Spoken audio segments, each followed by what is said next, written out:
व्यक्ति पहले किसी नुकसान या बुरी घटना का सामना कर चुका होता है वो बाद में बहुत सावधानी बरतता है। ये कहानी है कंद भवन का सावधान किसान की। हरे भरे पेड़ों और ठंडी हवाओं से घिरा एक सुंदर गांव था कंद भवन। इस गांव के लोग खेती किसानी पर ही निर्भर थे। उसी गांव में रहता था एक मेहनती किसान सार्थक अपने काम में बहुत ईमानदार था, लेकिन एक गलती उसकी जिंदगी बदलने वाली थी। एक साल सार्थक ने अपनी पूरी मेहनत और बचत लगाकर गेहूं की फसल बोई। उसने सोचा इस बार खूब फायदा होगा, लेकिन उसने एक बड़ी गलती कर दी। उसने बिना सोचे बिना जाने एक नए व्यापारी त्रिवेण से सस्ते में बीज खरीद लिए। शुरुआत में सब ठीक लग रहा था। कुछ लोगों ने उसे सतर्क भी किया, अरे सार्थक, ऐसे सस्ते बीज मत खरीद। अगर सस्ता देखेगा तो तेरी फसल अच्छी नहीं होगी।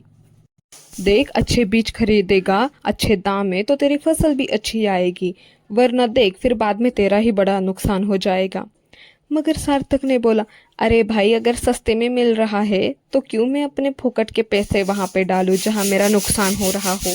देखो ना, ये त्रिवेण कितने अच्छे दाम में बीज दे रहे हैं। इतने सस्ते बीज पूरे मार्केट में कोई नहीं दे रहा, इसीलिए मैं तो इन्हीं से खरीदूंगा। और मैं तो तुझे कहता हूँ तू भी यहीं से खरीद। अरे नहीं भाई नहीं, मैं ऐसे सस्ते बीजों के चक्कर में नहीं पड़ने वाला। चाहे महंगे ही क्यों ना हो, मैं तो अच्छे दाम वाले ही बीज खरीदूंगा। फसल बार बार अगर खराब हो गई तो क्या करूंगा। मगर सार्थक ने किसी का नहीं सुना। उसने वो सस्ते बीज ही खरीदे।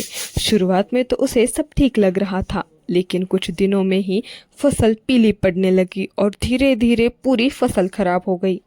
सार्थक को भारी नुकसान हुआ।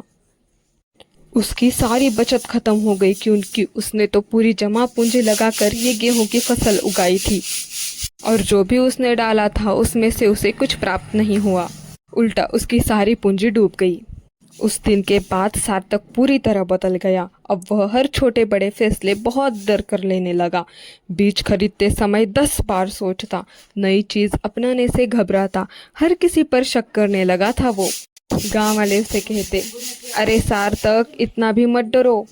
अरे सार्थक भाई, इतना डर डर के काम करोगे तो आगे कैसे बढ़ोगे। अगर पहले ही हम चेतावनी दिए थे तभी तुम अगर सुधर जाते और अच्छे बीज ले लेते तो इतना बड़ा नुकसान तो तुम्हें होता ही नहीं। अगर उस दिन तू हमारी बात मान लेता सार्थक, तो आज तुझे इतना बड़ा नुकसान नहीं होता था और तुझे इतना डर डर के फैसले लेने की भी ज़रूरत नहीं पड़ती। तू खुद को देख रहा है, तू क्या इंसान बन गया है, इतना डर डर के सोच रहा है। अरे भाई, बीज लेते वक्त कोई 10 बार सोचता है क्या। साफ साफ है, अच्छे बीज दिखे, अच्छे दाम दिखे, ले लो बीज। इतना क्या सोचना उसमें और इतना क्या डरना।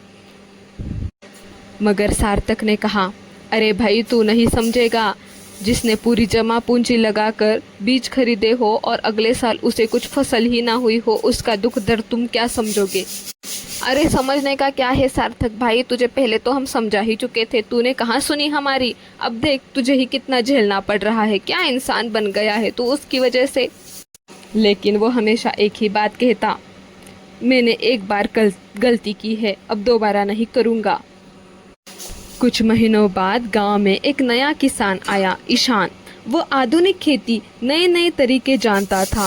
ईशान ने गांव वालों को एक नई तकनीक बताई जिससे कम पानी में ज़्यादा फसल हो सकती थी। इससे पानी की बचत भी होती थी और किसानों का भी काफ़ी समय बच जाता था, और फसल में भी कोई उनको समझौता करने की ज़रूरत नहीं, क्योंकि उसकी वजह से इस टेक्निक ऐसी थी कि उसकी वजह से कम पानी में काफ़ी अच्छी फसल होती थी। सभी किसान इसके लिए बहुत उत्सुक हो गए, लेकिन सार्थक पीछे हट गया। नहीं नहीं, मैं कोई जोखिम नहीं लूँगा, उसने साफ मना कर दिया। उस साल बारिश बहुत कम हुई। जिन किसानों ने ईशान की तकनीक अपनाई थी उनकी फसल ठीक रही, यानी कि कम नहीं बल्कि और ज़्यादा फसल हो गई। लेकिन सार्थक की फसल फिर से कमज़ोर पड़ने लगी। अब वो परेशान हो गया और कहने लगा, क्या मैंने फिर गलती कर दी। लगता है पिछले बार की तरह इस बार भी मेरी फसल अच्छी नहीं होगी। हे भगवान, मेरे साथ ये हो क्या रहा है। ईशान ने सार्थक की हालत को देखा और उसके पास आया और कहने लगा, डरना गलत नहीं है सार्थक, लेकिन डर के कारण सही मौके छोड़ देना भी ठीक नहीं। देखो